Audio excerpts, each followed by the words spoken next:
नमस्कार, मैं हूं आपके साथ अली मतार। आप देख रहे हैं अपना बिहार।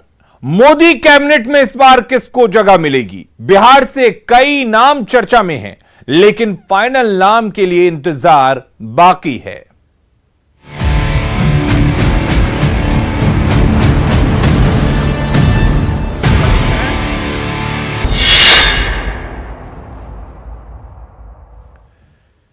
तो 8 जुलाई को केंद्रीय मंत्री परिषद का विस्तार होना है। सुबह 10:30 बजे मंत्री परिषद का विस्तार होना है। संभावित मंत्रियों को दिल्ली आने का न्योता भेजा गया है। जेडीयू अध्यक्ष आरसीपी सिंह और एलजेपी अध्यक्ष पशुपति कुमार पारस दिल्ली पहुंच चुके हैं। और बात सबसे पहले जेडीयू कोटे की करते हैं। अगर जेडीयू कोटे की बात करें तो कई लोगों के नाम चर्चा में है। सबसे पहला जो नाम है वो ललन सिंह का चर्चा में है, जेडीयू सांसद है मुंगेर से। उसके बाद दूसरा नाम जो सबसे ज्यादा चर्चा में है वो है आरसीपी सिंह का।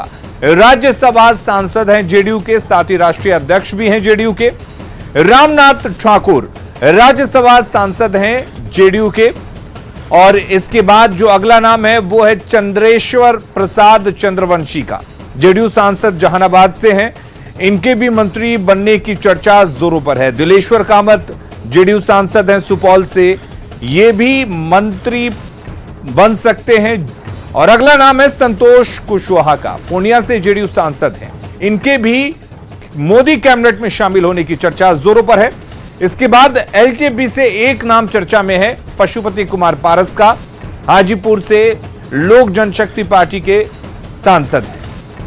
और वहीं बीजेपी के बिहार के पूर्व डिप्टी सीएम सुशील मोदी के नाम की भी चर्चा है। सुशील कुमार मोदी अभी फिलहाल राज्यसभा सांसद हैं और इस बार मोदी कैबिनेट में शामिल होने की चर्चा है, क्योंकि इन्हें केंद्र की राजनीति में लाया गया था, बिहार की राजनीति से निकालकर। तब से ही यह चर्चा जोरों पर है कि सुशील मोदी को कोई बड़ी जिम्मेदारी मोदी कैबिनेट में दी जा सकती है।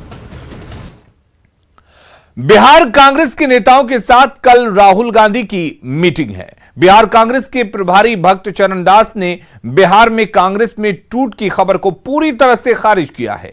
कल की मीटिंग को लेकर भक्त चरण दास से बातचीत की न्यूज 18 संवाददाता रंजीता झा ने। बिहार कांग्रेस के विधायक, एमएलसी और वरिष्ठ नेता कल राहुल गांधी से मुलाकात करेंगे। नेताओं का दिल्ली पहुंचना शुरू हो गया है और इन तमाम चीजों के बीच खबर ये आ रही है कि बिहार कांग्रेस में टूट है और इसी सिलसिले में राहुल गांधी मुलाकात करेंगे। हमारे साथ बात करने के लिए बिहार कांग्रेस के प्रभारी और वरिष्ठ नेता भक्त चरण दास है। सर, ये टूट की जो खबर है ये कितनी सही है? क्या सच में ऐसा कुछ है? बिहार के एमएलए चुनाव के बाद नेता को आज तक नहीं मिले थे और जब जब विधायक लोगों से बात हुआ मेरे इंचार्ज बनने के बाद, लगातार उनका मांग रही कि हम नेताजी से मिलना चाहते हैं, क्योंकि कोविड का बहुत प्रभाव था, उसी कारण समय नहीं मिल पा रहा था। और आज उनको मिलने के लिए समय दिया गया है उनके डिमांड पर। सीएलपी लीडर इस बात को पटना में बोल चुके हैं और अजीत शर्मा जी। तो इसलिए बात है संगठन का। अब देखिए, संगठन में तेजी आ गया है। किसान यात्रा को जिस हिसाब से हर जिले में रेस्पॉन्स मिला, कांग्रेस के हर नेता और कार्यकर्ता सक्रिय हो गया है। आगे पंचायत चुनाव है, आगे एमएलसी चुनाव है और संगठन में प्रेसिडेंट के अलावा बाकी पोस्ट में कोई है नहीं, वो कमिटियां है नहीं। तो ये सारा चीज बनने का प्रारूप बन रहा है। तो इसी क्रम में सीनियर लोगों का सुझाव जरूरी है, इसीलिए पार्टी के सभी टॉप सीनियर लीडर आ रहे हैं और उनके साथ साथ एमएलए भी मिलने आ रहे हैं। भक्त चरण दास थे हमारे साथ बात करने के लिए। उन्होंने साफ तौर पर कहा कि राहुल गांधी के साथ विधायकों की और बिहार कांग्रेस के वरिष्ठ नेताओं की बैठक जो है वो इस चीज को लेकर बुलाई गई है, क्योंकि चुनाव के बाद जो नए विधायक है उनकी मुलाकात राहुल गांधी से और कांग्रेस नेतृत्व से नहीं हुई थी। इसके साथ ही संगठन को लेकर किस तरह के बदलाव या नए इंप्रूवमेंट की बात विधायक और वरिष्ठ नेता चाहते हैं, वो अपनी राय राहुल गांधी के सामने रख सके। कैमरा पर्सन सोनू के साथ रंजीता झा, न्यूज 18 नेटवर्क। और अब बात बिहार में बाढ़ के बेबसी की।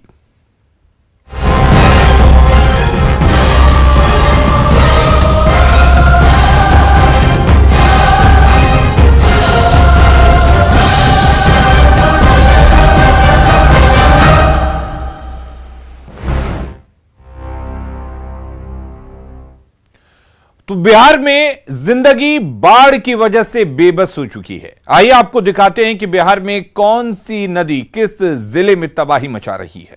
सबसे पहले पश्चिम चंपारण की बात करते हैं, जहां पर गंडक और सिकरहना नदी पूरी तरह से बाढ़ की चपेट में लेकर लोगों को परेशान कर रही है। पूर्वी चंपारण में बूढ़ी गंडक और गंडक, गोपालगंज में गंडक नदी बाढ़ का तांडव मचा रही है। सारण में भी गंडक का तांडव देखने को मिल रहा है। शिवहर में बागमती नदी तबाही मचा रही है। वहीं सीतामढ़ी में भी बागमती नदी उफान पर है और बाढ़ की वजह से लोग बेहाल हैं। मुजफ्फरपुर में बूढ़ी गंडक और बागमती नदियां तबाही मचा रही हैं। दरभंगा में भी बागमती नदी की तबाही देखने को मिल रही है। मधुबनी में कमला और वहीं सुपौल में कोसी नदी ने तबाही मचा कर रखी है।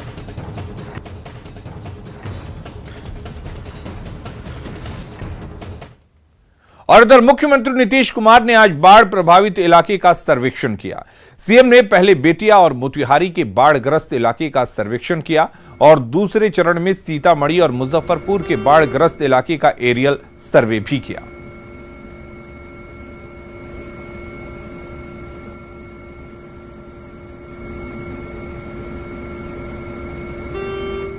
तो दो तस्वीरें हम आपको दिखा रहे हैं। पहले तस्वीर आप देख सकते हैं जब मोतिहारी बेतिया इलाके के लिए CM Nitish Kumar aerial survey के लिए निकले थे। दूसरी तस्वीर है जहां पर मुजफ्फरपुर और सीतामढ़ी में aerial survey CM Nitish Kumar ने किया। लोगों के हाल को जाना, लोग किस स्थिति में बाढ़ प्रभावित इलाकों में रह रहे हैं, तमाम चीजों से रूबरू हुए। बेतिया अनुमंडल में सिकरहना नदी का कहर जारी है। मझौलिया प्रखंड के बैठनिया भनाचक पंचायत में 20 दिनों से पानी भरा हुआ है। ग्रामीण परेशान हैं, लेकिन अब तक किसी ने इनकी सुध नहीं ली। करीब 150 परिवार वाले इस गांव के लोग 20 दिनों से पानी के कहर से परेशान हैं, लेकिन ना तो कोई नेता इन्हें देखने आया और ना प्रशासनिक मदद मिली। हद तो यह है कि अधिकारी इसे बाढ़ की बजाय बारिश का पानी बताकर पल्ला झाड़ लेते हैं। और जाके सीओ साहब से लगे हमने के इसी कहल जाता तो सीओ साहब कहते हैं बाढ़ का पानी थोड़ी है, बारिश का पानी है। कोई भी सूचना चाहे कोई भी एक्शन नहीं लेते हैं। हम लोग कंप्लेन करते हैं तो सीओ साहब या अन्य पदाधिकारी द्वारा कहा जाता है कि ये बारिश का पानी है, बाढ़ का पानी नहीं है। लेकिन मेरे कहने का मतलब है बारिश का पानी हो या बाढ़ का पानी हो, क्षति तो वहीं होती है। फसल सारे बह गया, हम लोग का खत्म हो गया है। 150 घर बाढ़ से प्रभावित है। यहाँ पे देखिए पीछे का घर गिर चुका है, खाने पर लोग मजबूर है। सारे मवेशी, कुछ मवेशी गायब हो चुके हैं, बाढ़ में दह गए हैं, लेकिन आज तक यहाँ पे कोई प्रशासन नहीं आया। पूर्णिया के बासी अनुमंडल के कई गांव में नदियों के कहर से लोग परेशान हैं। कनकई, महानंदा और परमान नदी के कटाव से आशियाने पानी में समा रहे हैं। जो बचे हैं उसे लोग तोड़ने को मजबूर हैं। देखिए संवाददाता कुमार प्रवीण की रिपोर्ट। मैं अभी मौजूद हूँ हाथीबंधा गांव में और देख सकते हैं आप कि किस तरह से लोग अपने ही घरों को छेनी हथौड़े से तोड़ रहे हैं। ये कहर है परमान नदी का और परमान नदी के कहर के कारण इस गांव के कई घरों पर आफत आ चुकी है। लोग अपने ही बनाए आशियाने को अपने ही हाथों तोड़ रहे हैं। आइए हम बात करते हैं यहाँ पर जो ये घर के मालिक हैं, इनसे बात करते हैं। क्या नाम हुआ आपका? मोहम्मद मुनाजिर। क्यों तोड़ रहे हैं ये घर? नदी से परेशान हो रहे हैं तो अब क्या करें, एक टूट गया दूसरा गिरने वाला है नदी में, तोड़ के हटा रहे हैं, क्या करें। कहाँ जा रहे हैं आप लोग? क्या यहीं पर रहेंगे, देखेंगे कहीं पर ये करके, और क्या कर सकते हैं नदी के किनारे। कब से ये हालत है? बहुत टाइम हो गया है, इससे कोई तो आता नहीं इधर देखने। क्या करेंगे, मजबूरी में न परवान नदी किनारे आ गया, कट के फांस अपना घर बना के फिर टूट के फिर अपने हाथ से तोड़ करके फिर नदी का किनारे में घर उठाएंगे। आप क्या करें, जो भी बचा हुआ है इसको लेके थोड़ा सामान बचाइए, कहीं भी अपना ठहरा आराम ले सकते हैं, उठा अपना। कुमार प्रवीण, न्यूज़ 18, हाथीबंधा, पूर्णिया। दरभंगा में कमला बलान नदी उफान पर है, जिसकी वजह से बाढ़ का पानी नए इलाके में फैलने लगा है। घनश्यामपुर प्रखंड के रसियारी गांव का 2 मंजिला राजकीय मध्य विद्यालय पूरी तरह से पानी से घिर गया है। स्कूल का ग्राउंड फ्लोर पूरी तरह से पानी में डूब चुका है। जितनी तेजी से बाढ़ का पानी गांव में घुस रहा है, उससे गांव वाले दहशत में हैं। हालांकि जल संसाधन मंत्री संजय झा ने कहा कि विभाग पूरी तरह से अलर्ट पर है। तटबंध को कोई नुकसान न हो, इस पर विभाग का फोकस है।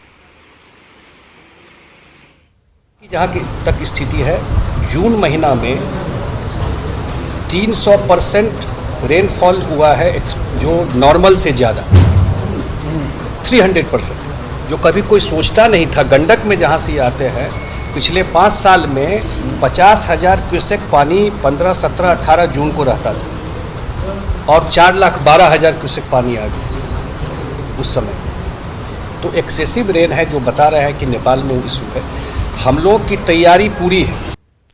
मुजफ्फरपुर के अखाड़ा घाट, आश्रम घाट और चंदवारा में बूढ़ी गंडक का पानी फैलने लगा है और 300 से ज्यादा घर बाढ़ की चपेट में हैं।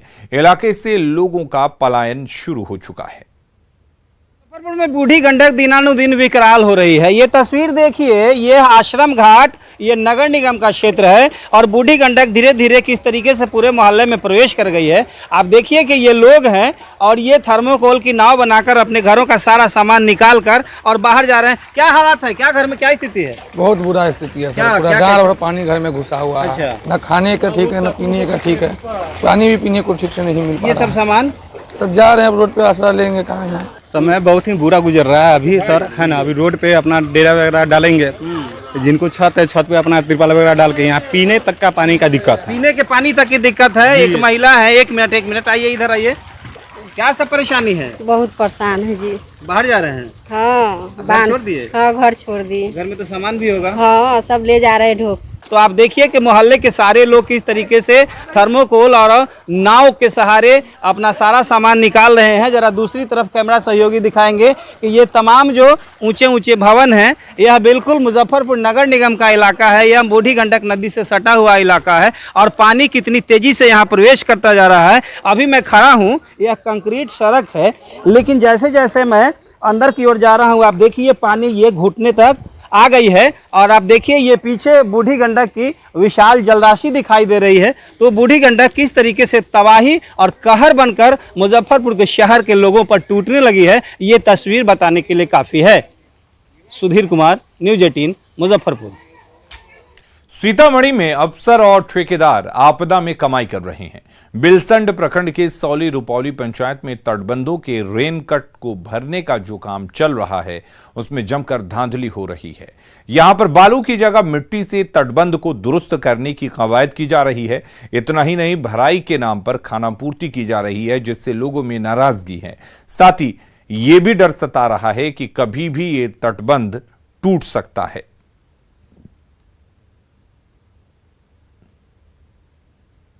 काम जो है से कि 2 नंबर का काम चल रहा है। जहाँ बालू गिराना था वहाँ मिट्टी गिराया है। हाँ, पिछले साल भी हम काम कराए थे। हाँ, जिसके कारण माटी को वजह से जो है से कि डिस्टर्ब कर दिया गया। हाँ, और की बार जो है से कि जब माटी गिरा है तो इस बार कहाँ है जो है से कि इंजीनियर चाहे अति कहाँ है। हमको जो कहेंगे वही न करेंगे, हम लोग तो मजदूर हैं, जो कह रहे हैं वही कर रहे हैं। ठेकेदार का निर्देश है जी। हाजीपुर के सदर अनुमंडल के रिहायशी इलाकों के लोग बारिश की वजह से परेशान हैं। बारिश की वजह से इलाके में पानी भर गया है, जिसकी वजह से करीब 400 परिवार परेशानी में हैं। साथ ही साथ लोगों के घरों में पानी भरा हुआ है। करीब 15 दिनों के ऐसे हालात बने हुए हैं। हालात का अंदाजा इसी बात से लगाया जा सकता है कि कई लोग घरों की छतों पर सड़न लिए हुए हैं और जबकि कई परिवार पलायन कर चुके हैं। इलाके के लोगों को आशंका है कि कहीं जल जमाव की वजह से कोई बीमारी ना फैल जाए। बहुत परेशानी है, हर चीज के लिए तैर के जाना पड़ता है लगभग 400 मीटर। कब से ये परेशानी है? ये लगभग 15 दिन हो गए हैं। पानी का जल जमाव के कारण बहुत बदबू हो रही है। सब जगह का कीचड़ और गंदा पानी सब इकट्ठा हो गया है, जो कि बीमारी और अन्य प्रकार के समस्याओं से इस वास्तु विहार के वासियों को कभी भी चपेट में ले सकता है। कितना घर होंगे लगभग इसमें? लगभग यहाँ 300 घर हैं। 20-21 तारीख को पानी घुसा है। हम लोग उपसभापति निकेत जी को भी बुलाए थे, वो भी पूरा घूम के गए। डीएम के यहाँ आवेदन दिए, सारे विधायक लोग को बोले, विधायक जी के घर पर भी गए थे, लेकिन अभी तक कोई नहीं कार्रवाई हुआ है और सारा घर डूबा हुआ है। भारी बारिश और पहाड़ी नदियों में उफान से पूर्वी चंपारण में जनजीवन पूरी तरह से प्रभावित हुआ है। मंजरिया प्रखंड कार्यालय समेत सभी सरकारी कार्यालयों में पानी भर गया है। बाढ़ प्रभावित गांव में अब तक किसी तक मदद नहीं पहुंची है। बंजरिया प्रखंड के लोगों के सिर्फ एक ही सहारा है और वो है नाव। नाव चालक लोगों की मजबूरी का फायदा उठा रहे हैं और ज्यादा किराया वसूल रहे हैं। हम लोग अपने अपने डेंगी से आते जाते हैं। डेंगी से आने जाने में क्या खर्च लगता है? एक तरफ से दोनों तरफ से 70 रुपये का खर्चा है। अगर सामान है तो उसका अलग है। खाली देह का 70 रुपये का 100 रुपये नहीं, खाली देह का एक तरफ से 35 रुपये है। सामान है तो उसका किराया तो अलग है। दरभंगा में कमलाबालान नदी उफान पर है, जिसकी वजह से बाढ़ का पानी नए इलाकों में फैलने लगा है। घनश्यामपुर प्रखंड के रसियारी गांव का 2 मंजिला राजकीय मध्य विद्यालय पूरी तरह से पानी से घिर गया है। स्कूल के ग्राउंड फ्लोर पूरी तरह से पानी में डूब चुका है। जितनी तेजी से बाढ़ का पानी गांव में घुस रहा है, उससे गांव वाले दहशत में हैं।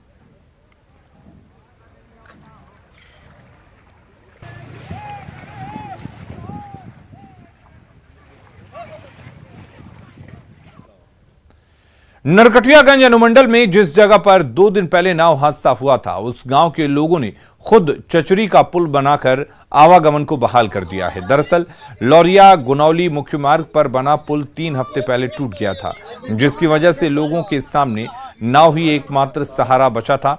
लेकिन 2 दिन पहले यात्रियों से भरी नाव पलट गई थी, जिसके बाद ग्रामीणों ने 1 दिन में बांस का पुल तैयार कर दिया। पीपा पुल बनाया जाए, ग्रामीणों द्वारा यहाँ एक चचरी पुल बनाया जा रहा है, जो अभी तत्काल तो ठीक है, लेकिन आने वाले समय में ज़्यादा उस पर भार पड़ेगा तो कभी भी उससे दुर्घटना हो सकती है। इसलिए प्रशासन को चाहिए कि यहाँ पे अस्थायी पीपा पुल की व्यवस्था।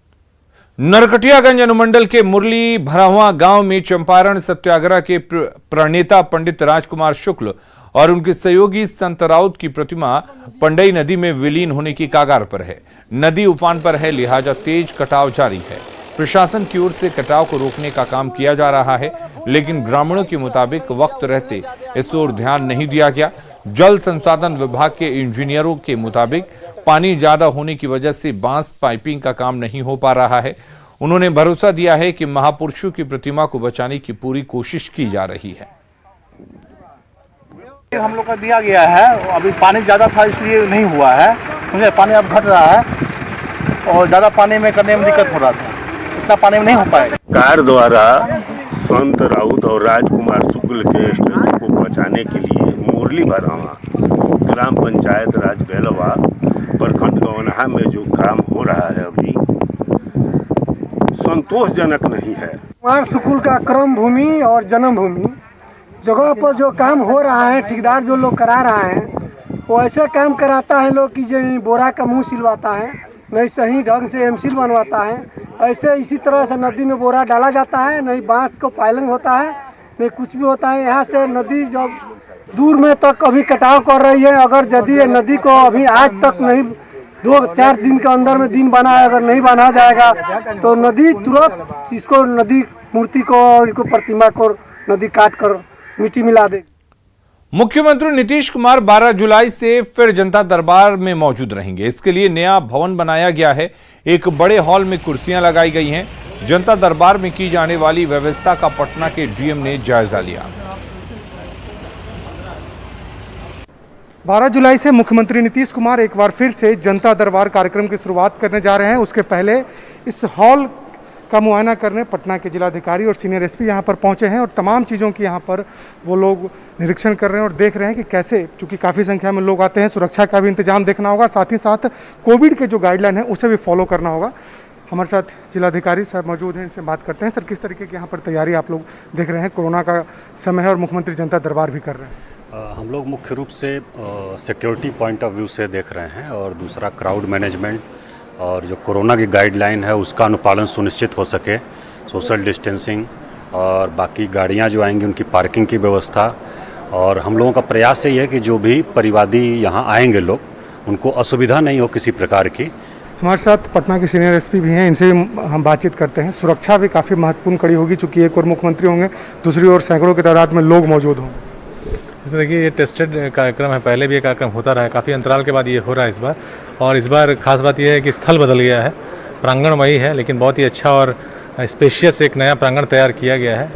तो बिल्कुल पूरी तैयारी की जा रही है। और ख़ास तौर पर हम इस हॉल की एक तस्वीर भी हम दिखाना चाहेंगे कि किस तरीके से यहाँ पर सोशल डिस्टेंसिंग के साथ कुर्सियाँ लगाई गई हैं ताकि कोविड गाइडलाइन का पालन किया जा सके। दूसरी ओर देखिए बोर्ड लगाया गया, जैसे पहले जब मुख्यमंत्री नीतीश कुमार जनता का दरबार कार्यक्रम में शामिल होते थे उस वक्त भी इस तरीके से बोर्ड लगाए जाते थे कि पुरुष कहाँ बैठेंगे, महिला कहाँ बैठेंगे, पत्रकार कहाँ बैठेंगे। और दूसरी ओर देखिए ये अधिकारियों के बैठने के लिए यहाँ पर टेबल लगाया गया है। जो अधिकारी होंगे वो इस जगह पर बैठेंगे और यहाँ इस कुर्सी पर मुख्यमंत्री नीतीश कुमार बैठेंगे। यहाँ पर इनका बोर्ड लगाया हुआ है, मुख्यमंत्री नीतीश कुमार यहाँ इस कुर्सी पे बैठेंगे और यहीं से बैठ करके वो लोगों की फरियाद को सुनेंगे। तो एक बार फिर से हम तस्वीर दिखा दें इस हॉल की कि किस तरीके से यहाँ पर तैयारी की गई है। और तैयारियों का जायजा लेने के लिए जो प्रशासनिक अमला होता है, पटना के जिलाधिकारी और जो सीनियर एसपी हैं वो यहाँ पर पहुँचे थे। और सबसे बड़ी बात है कि एक बार फिर से लंबे समय के बाद मुख्यमंत्री नीतीश कुमार जनता के दरबार में होंगे लोगों की फरियाद को सुनते हुए। शैलेंद्र, न्यूज़ 18 पटना। पटना में छिनतई गैंग का आतंक बढ़ता जा रहा है। झपटमार सड़कों पर मोबाइल पर बात कर रहे लोगों को निशाना बना रहे हैं। तस्वीरें सीसीटीवी में कैद हुई हैं। तस्वीर में आप देख सकते हैं कि झपटमार किस तरह मोबाइल पर बात कर रही युवती पर अचानक हमला करता है, जिसके बाद युवती सड़क पर गिर जाती है और फिर झपटमार उसका मोबाइल लेकर फरार हो जाता है।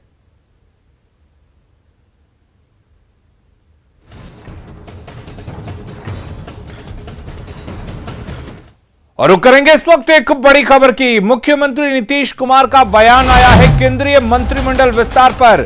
नीतीश कुमार ने बयान दिया है, मुझे किसी फॉर्मूले के बारे में जानकारी नहीं है। जेडीयू के राष्ट्रीय अध्यक्ष इसके लिए अधिकृत हैं। मुझे जानकारी नहीं कितने सीटों पर बातचीत हो रही है।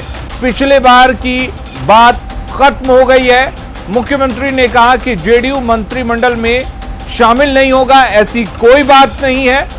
मंत्रिमंडल विस्तार में पीएम मोदी जो चाहेंगे वही होगा। मुख्यमंत्री नीतीश कुमार ने केंद्रीय मंत्रिमंडल विस्तार पर बयान दिया है और कहा है कि किस फॉर्मूले पर बातचीत चल रही है ये उनको जानकारी नहीं है। जेडीयू के राष्ट्रीय अध्यक्ष आरसीपी सिंह इसके लिए अधिकृत हैं और वो ही इसके बारे में बताएंगे। साथ ही मुख्यमंत्री नीतीश कुमार ने यह भी कहा है कि अब ऐसी कोई बात नहीं है कि जेडीयू मंत्रिमंडल में शामिल नहीं होगा।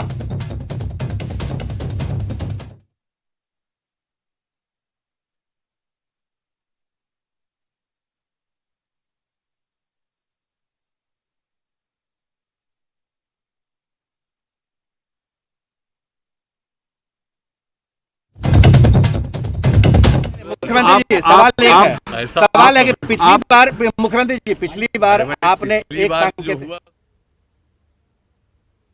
अगली खबर का रुख करते हैं। आरा सदर अस्पताल में केंद्रीय स्वास्थ्य राज्य मंत्री अश्विनी चौबे कोरोना टीकाकरण का निरीक्षण करने पहुंचे, लेकिन जिस वक्त मंत्री जायजा ले रहे थे उसी वक्त स्वास्थ्य विभाग की लापरवाही भी सामने आ गई। दरअसल जिस एम्बुलेंस की व्यवस्था मरीजों के लिए होती है उससे सामान ढोया जा रहा था।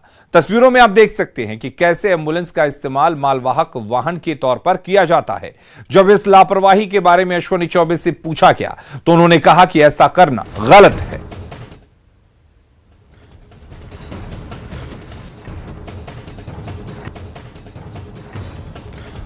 और ये दो तस्वीरें आप देख सकते हैं। पहली तस्वीर जब केंद्रीय राज्य स्वास्थ्य मंत्री पहुंचे थे सदर अस्पताल का निरीक्षण करने, टीकाकरण का हाल जानने, उसी वक्त दूसरी तस्वीर भी सामने आई जब एम्बुलेंस में सामान ढोया जा रहा था और इस पर केंद्रीय स्वास्थ्य राज्य मंत्री ने कहा कि ये गलत है, एम्बुलेंस का इस्तेमाल सामान ढोने के लिए नहीं होना चाहिए।